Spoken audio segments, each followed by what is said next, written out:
West Texas A&M University President Walter Windler made the decision to close the Panhandle-Plains Historical Museum. This follows the most recent State Fire Marshal Report. Thanks for joining us tonight. The inspection identified numerous ongoing safety issues. Windler says the building won't open until those problems are resolved. KMR Local 4's Maya Clark has details in our top story tonight at 10. A number of issues plaguing the Panhandle-Plains Historical Museum and the latest Fire Marshal's report. 51 pages long, and about half of the report were items that were corrected by the staff. Although some issues were able to be corrected immediately, a significant amount of issues could not be immediately addressed. Only a small portion of the building has sprinklers in it, and that building should be fully sprinklered. There are dead-end hallways, and after a hallway gets to be so long, if it's a dead end, you have to have an exit out the other end for human safety. Addressing the Fire Marshal's report is just the beginning, as officials have found ways to defer maintenance on the building.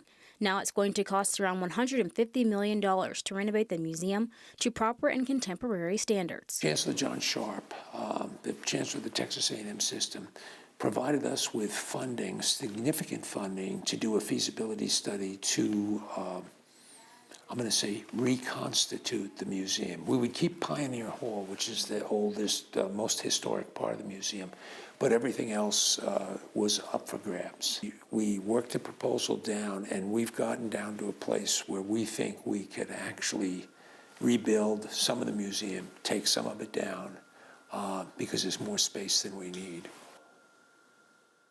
Windler says the museum stores will remain closed until the safety issues are addressed, and the staff will focus on packaging up artifacts because no matter what happens, they need to be stored in a different way, and it could take up to a year or more to complete the analysis of artifacts. Live in studio, Maya Clark, KMR Local 4 News. Andy. Maya, thank you. Windler says he wants the community to know that they are working to make Panhandle-Plains Historical Museum the best it can be, as it's an important part of Texas history and critical to the state's future.